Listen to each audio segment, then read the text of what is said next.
El Renacimiento es un periodo de la historia de la cultura ubicada en el tránsito de la Edad Media a la época moderna en Europa Occidental. Se desarrolla entre el siglo XV y el primer tercio del siglo XVI, pero se reconocen influencias de precursores de los siglos XIII y XIV, tales como Giotto y Duccio.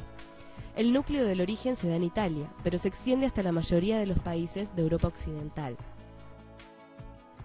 Según Jacob Burckhardt, se pueden reconocer 4 grandes categorías conceptuales relativas al Renacimiento. La primera es el descubrimiento del mundo y del hombre tanto por la expansión geográfica como por la investigación del ser humano como ser biológico. La segunda es el desarrollo de la individualidad y del antropocentrismo. Se presenta un cambio de punto de vista del hombre respecto al mundo en el cual Dios deja de ser el centro para que lo sea el hombre mismo.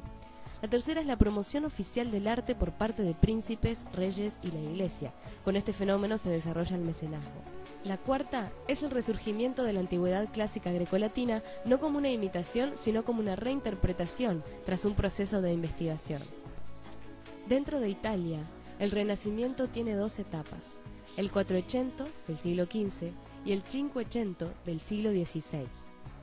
En la primera, se da el proceso de recuperación de los elementos clásicos a través de la investigación de los viejos monumentos romanos, así como la adquisición de innovaciones tan importantes como la perspectiva y la pintura al óleo. En la segunda, se alcanza la madurez de la forma clásica renacentista a través de los grandes maestros de la época, no por medio de una imitación formal de lo antiguo, sino a través de la utilización de los grandes conceptos que definen lo clásico: el orden, la proporción, la armonía, el ritmo, la medida, la simetría y lo que los griegos llamaban euritmia. En el siglo XV podemos reconocer 2 grandes generaciones de pintores en Italia.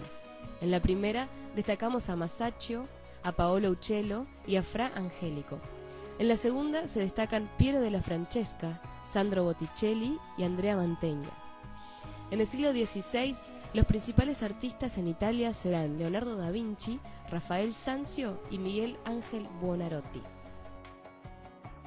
En la escultura se destacaron Andrea Verrocchio, Donatello y Miguel Ángel principalmente. En arquitectura sobresalen Filippo Brunelleschi, León Battista Alberti, Donato Bramante y nuevamente Miguel Ángel.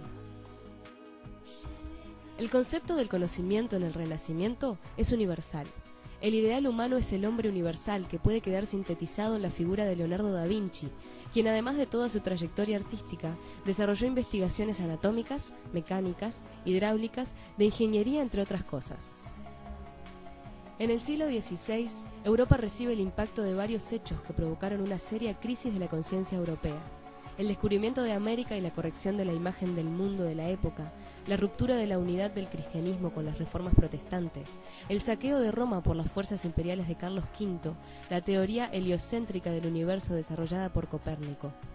Todo ello contribuyó a desestabilizar grandes certezas que los europeos habían tenido en siglos anteriores y generó un ambiente que hizo que el concepto clásico perdiera apoyo en la realidad. Se considera que a partir de 1535, y en especial en la obra de Miguel Ángel, se pueden apreciar los primeros signos de cambio que indican el decaimiento de lo clásico y la aparición de los primeros rasgos del manierismo. Y en la obra tardía de Rafael, algunos historiadores advierten anuncios del barroco.